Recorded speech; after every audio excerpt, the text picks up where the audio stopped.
सास का घूंघट पार्ट 4। अब तक हमने देखा कि देविका के ससुराल के आदमी औरतों को घर के अंदर नहीं आने दे रहे हैं। देविका उन्हें पुलिस में जाने की धमकी देती है, जिससे पूरे गांव में अफरा तफरी मच जाती है। तभी गांव का एक आदमी सरपंच को बुलाकर ले आता है। सरपंच उनके घर के बाहर का नज़ारा देखकर कहते हैं, जोगिंदर जी, ये आपके घर की औरतों ने कैसा हंगामा मचा रखा है। आपका घर तो संस्कारों की मिसाल था, लेकिन ये मैं क्या देख रहा हूँ। आपके घर की किसी औरत ने घूंघट नहीं कर रखा। अब सरपंच जी, हमारे घर की औरतों को इस देविका ने बहकाया है। हमने पहले ही इन सबको चेतावनी दी थी कि अगर ये घर से बाहर गई तो हम इन्हें घर में नहीं आने देंगे। अब ये देविका हमें धमकी दे रही है कि पुलिस को बुलाएगी। क्या? पुलिस? इस गांव का बरसों पुराना इतिहास रहा है। इस गांव में कभी पुलिस नहीं आई। गांव के सभी फैसले हमने मिलजुल कर किए हैं। जोगिंदर, तुम्हारे घर का फैसला पंचायत करेगी। सरपंच जी, आपने ठीक कहा। पंचायत दोनों तरफ की बातें सुने और जो भी फैसला पंचायत करेगी वो हमें मंजूर होगा। तो ठीक है, आज दोपहर को सभी गांव की चौपाल पर इकट्ठा होंगे और वहीं तुम्हारे घर का फैसला होगा। सरपंच वहां से चला जाता है। घर के आदमी घर के अंदर जाकर दरवाज़ा बंद कर लेते हैं और घर की औरतें वहीं घर के बाहर पेड़ के नीचे बैठ जाती हैं। तभी विमला कहती है, देविका बहू, तुम्हें भूख लगी होगी ना? नहीं माँ जी, मुझे भूख नहीं लगी, मैं ठीक हूँ। बहू, तेरा बच्चा छोटा है अभी, तुझे भूखा नहीं रहना चाहिए। वीना, सुजाता, जाओ पास में जो पंडित जी का बाग है ना, वहाँ से कुछ फल तोड़ लाओ। वीना और सुजाता पास के बगीचे से खूब सारे फल तोड़ कर ले आती हैं। सभी औरतें फल खाती हैं। तभी देविका कहती है, आप सब घर से बाहर निकली, घूंघट उतार दिया तो इन मर्दों की इज्जत चली गई, लेकिन हम सब घर के बाहर भूखे प्यासे बैठे हैं। इस बात पर इन अहंकारी मर्दों को शर्म क्यों नहीं आ रही? हाँ देविका, तुम ठीक कह रही हो।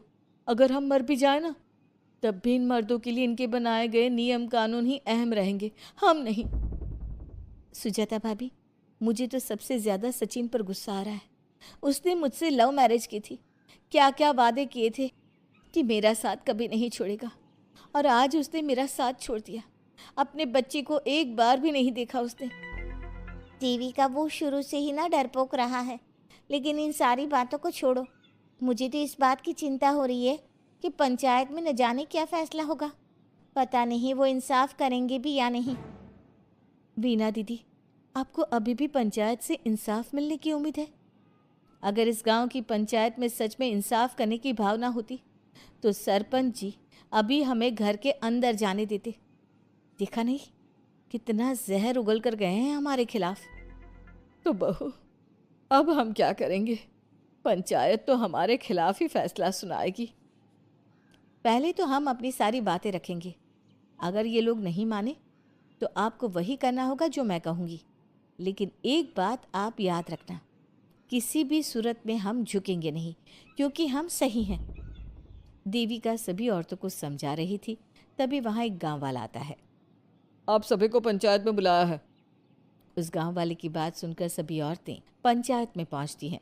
वो देखती हैं कि उस पंचायत में सारा गांव इकट्ठा हो गया है। बहुत सारी औरतें लंबे लंबे घूंघट करके वहां आई हुई हैं। तभी पंचायत की कार्यवाही शुरू की गई और घर के आदमियों से पूछा गया कि वो घर की औरतों को घर में क्यों नहीं रखना चाहते। हमारे घर की औरतें ना तो घूंघट उतारती है और ना ही किसी डॉक्टर से इलाज करवाती है, और हमारे मना करने के बाद भी इन सब ने घर से बाहर कदम रखा, हमसे ऊंची आवाज़ में बात की। हमने इन सबको चेतावनी भी दी, लेकिन इन्होंने हमारी बात नहीं सुनी। अब ये सभी औरतें हमारे घर में नहीं रह सकती। अब औरतें अपना पक्ष रखें। ये कानून की किस किताब में लिखा है कि औरतों को घूंघट करना चाहिए? और अगर मेरे ससुराल की औरतें मुझे डॉक्टर के पास ना लेकर जाती तो ना मेरा बच्चा जिंदा बचता और ना ही मैं। लेकिन दाई अम्मा से हम इलाज करवा रहे थे ना। दाई अम्मा को कुछ समझ में नहीं आ रहा था।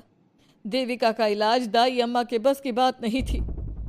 काफ़ी देर तक दोनों पक्षों में बहस चलती रही।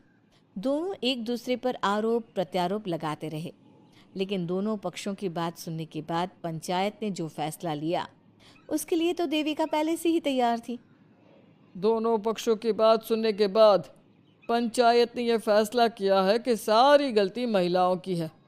अगर वो अपने अपने पतियों से माफ़ी मांग लेती है और वादा करती है कि भविष्य में कभी ऐसी गलती नहीं दोहराएंगी, तो वो घर के अंदर प्रवेश कर सकती हैं। हमें पंचायत का फैसला मंजूर नहीं है। हमने कोई गलती नहीं की जो हम माफ़ी मांगे। और किस बात का वादा करें हम? हमने देविका की जान बचाई है, तो आप हमसे भविष्य में किसी की जान न बचाने का वादा ले रहे हैं क्या? अगर तुम्हें पंचायत का फैसला मंजूर नहीं है तो तुम सबको घर में नहीं पुरानी हवेली में रहना होगा, जो अब खंडहर बन चुकी है। यह खंडहर तुम्हारे घर के सामने ही है। सरपंच जी, आपका फैसला सही नहीं है। एक बार और सोच लीजिए इस फैसले के बारे में। ओ शहर की छोरी, 4 किताबें क्या पढ़ ली, हमें सही गलत का पाठ पढ़ाएगी? तुझे पता नहीं कि पंचायत का फैसला यहाँ सदियों से चलता आया है और लोग उसी को मानते आए हैं। अच्छी तरह जानती हूँ सरपंच जी। अगर मैं चाहूँ तो आपके इस फैसले को कोर्ट की चौखट तक ले जा सकती हूँ। पुलिस को बुलाकर अभी घर के अंदर जा सकती हूँ। पंचायत और घर के आदमियों की शिकायत पुलिस में कर सकती हूँ और अपने बच्चे को उसका हक दिलवा सकती हूँ। लेकिन नहीं, मैं ऐसा नहीं करूँगी। मैं उसी खंडहर में रहूँगी और इस गांव के आदमियों को दिखा दूंगी कि औरत खंडहर को भी महल बना सकती है, और वो भी बिना किसी आदमी की मदद के। सारे गांव की औरतें देविका की बातें सुनकर हैरान हो जाती है। उनका जीवन घूंघट और घर के 4 दीवारी के बीच में ही था। कोई औरत अपने हक के लिए पंचायत से भी टकरा सकती है, ये बात उन्होंने पहली बार सुनी थी। अब देविका घर की औरतों के साथ खंडहर में चली जाती है। माँ जी, ये खंडहर तो काफ़ी पुराना है। भाभी, खंडहर पुराने ही होते हैं। मुझे तो डरावना भी लग रहा है।